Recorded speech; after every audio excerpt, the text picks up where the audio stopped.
It's the thought of being young, when your heart's just like a drum, beating louder with nowhere to guard it. When it all seems like it's wrong, sing along to Elton John, and to that feeling we're just getting started. Hai guys, kenalin nama aku Restu. Aku salah satu mahasiswa dari STPI, Sekolah Tinggi Perpajakan Indonesia.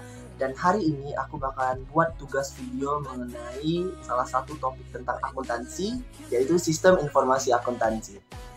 Nah, sebelum lanjutnya aku mau nanya-nanya nih. Kalian pernah nggak sih dapat uang jajan? Ya pasti pernah lah ya. Atau mungkin dapat uang kaget gitu, tiba-tiba langsung dapat giveaway gitu ya. Dapat uang banyak. Tapi kalian mikir gitu, dengan uang sebanyak itu kalian mau beli apa aja ya? Pernah nggak sih ngerasa kayak, ih kok uangnya cepet banget ya habisnya? Nah, kalau kondisi kayak gini, situasinya kayak gini, kalian tuh harus belajar tentang sistem informasi akuntansi. Mau tahu gimana caranya? Let's go! Apa sih akuntansi itu? Akuntansi itu adalah proses mencatat dan mengolah transaksi yang berhubungan dengan pendapatan dan pengeluaran. Sadar nggak sadar, orang-orang di sekitar kamu, bahkan kamu sendiri, sudah melakukan proses transaksi akuntansi. Walau kedengarannya ribet banget gitu ya, karena kan yang biasa kita dengar kan itu di perusahaan-perusahaan gede. Tapi sebenarnya kita udah terapin loh di kehidupan kita sehari-hari. Misalnya kayak pas nyatet waktu bayar uang SPP di sekolah. Pas kamu bayar, kamu bakalan minta bukti transaksi kan buat nunjukin ke orang tua. Terus kalau di kelas ada bendahara, kalau kamu bayar kas, bendahara bakalan minta gitu kan, kamu bayar berapa bulan atau nunggak berapa bulan. Inilah mengapa akuntansi ini sangat bermanfaat bagi kehidupan kita dan sudah terjadi secara alami di kehidupan kita. Manfaat akuntansi dalam kehidupan kita yang pertama adalah agar kita bisa mengetahui kondisi keuangan kita. Jadi kita tahu kita punya duit berapa ya di dompet. Nah, kalau kita lihat dari sudut pandang perusahaan, kondisi keuangannya itu bakalan dilihat dari sisi operasional yang sudah dijalanin. Jadi si akuntan bakalan bisa ngelihat si perusahaan ini punya harta berapa, atau aset berapa, modal berapa, dan juga utangnya berapa. Kemudian yang kedua, menjadi alat pengendali keuangan.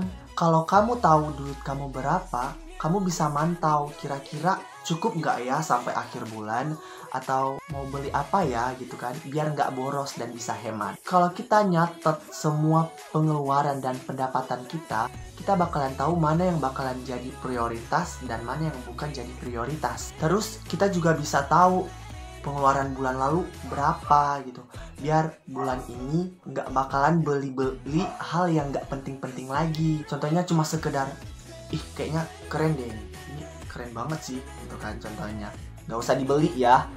Terus yang ketiga yaitu ngasih informasi atau laporan ke pihak eksternal. Misalnya nih kayak tadi kan, bendahara kelas, saat kamu bayar kas itu laporan keuangannya bisa dilihat sama kamu, teman sekelas kamu, bahkan guru kamu. Jadi teman sekelas kamu dan guru kamu itu adalah pihak eksternalnya. Jadi kamu bisa tahu kondisi keuangan kelas kamu itu berapa sekarang. Kalau buat perusahaan, pihak eksternalnya itu adalah orang yang menanam modal atau investor. Perusahaan yang dapat dana segar dari investor wajib ngelaporin laporan keuangannya ke investor. Kenapa?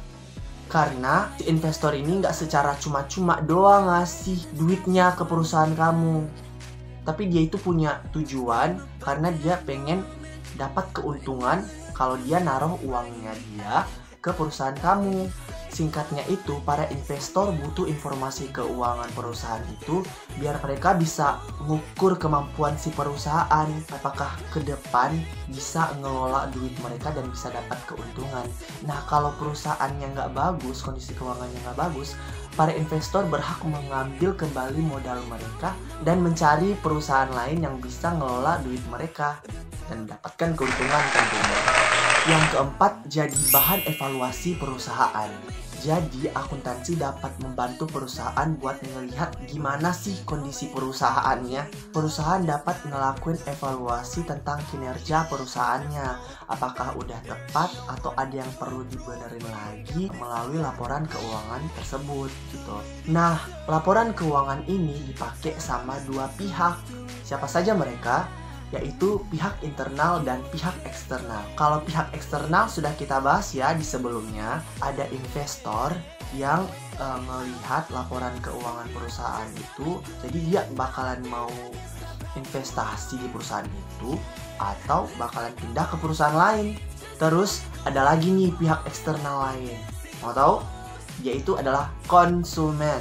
Nah, konsumen ini adalah si pemakai produk dari perusahaan. Gini nih, kalau konsumennya udah cinta banget sama produk dari perusahaan, sebuah perusahaan, dia itu bakalan tetap setia deh sama perusahaan itu. Karena mungkin kualitasnya bagus. Apa ya kira-kira? Banyak sih, banyak. Ambil contohnya itu sepatu checklist. Nah, itu kan mahal banget gitu kan. Tapi kalau udah ada orang yang suka, ya bakalan dibeli aja gitu karena kualitasnya bagus. Tapi kalian pernah sempat terpikir nggak dengan sepatu yang sama, merek yang sama, ada promo gitu murah? Itu kenapa bisa jadi murah ya? Kalau lagi ada diskon, itu kenapa ya? Itu karena laporan keuangannya dipakai oleh pihak internal perusahaan. Makanya bisa ada diskon atau murah gitu, turun harganya. Tapi mereknya sama. Jadi gini, perusahaan bakal nentuin harga pokok barangnya. Kemudian kalau kualitas barangnya itu agak kurang, maka itu akan dijual murah gitu. Makanya ada barang yang jadi barang promo atau jadi barang diskon. Berarti mendingan beli barang yang kualitasnya dikit kali ya, biar murah. Oke guys, di video ini kita udah belajar tentang akuntansi, bagaimana akuntansi itu dekat dengan kehidupan kita dan bagaimana secara ya kita bisa menerapkannya dalam kehidupan kita sehari-hari gitu sebenarnya. Dan kita sudah ngejalaninnya juga, tapi nggak kita sadari aja gitu. Di perusahaan-perusahaan memang iyalah ya, mungkin lebih besar tanggung jawabnya, tapi di kehidupan kita sehari-hari itu sudah bisa jadi basic guys. Jadi belajar akuntansi. Nah, kita nge-review dulu. Akuntansi itu proses nyatet dan ngolah transaksi yang berhubungan dengan pendapatan dan pengeluaran. Manfaat dari akuntansi ini ada banyak. Bisa tahu kondisi keuangan kita, jadi alat pengendali keuangan, ngasih informasi atau laporan ke pihak eksternal, dan bahkan evaluasi perusahaan. Informasi akuntansi ini dipakai oleh beberapa pihak, yaitu pihak internal dan juga pihak eksternal. Nah, gimana guys? Udah pada sadar belum kalau akuntansi sebenarnya udah deket di kehidupan kita sehari-hari? Kalau akuntansi itu nggak seribet itu sih guys. Jadi harapan aku tetap semangat dan terus belajar. Aku minta maaf kalau ada beberapa penjelasan yang mungkin agak kurang, ya namanya juga masih mahasiswa ya guys. Jadi terima kasih buat kesempatan ini dan terima kasih buat Ibu pengampu, Ibu Christina. So, sekian dari Restu. Sampai jumpa lagi.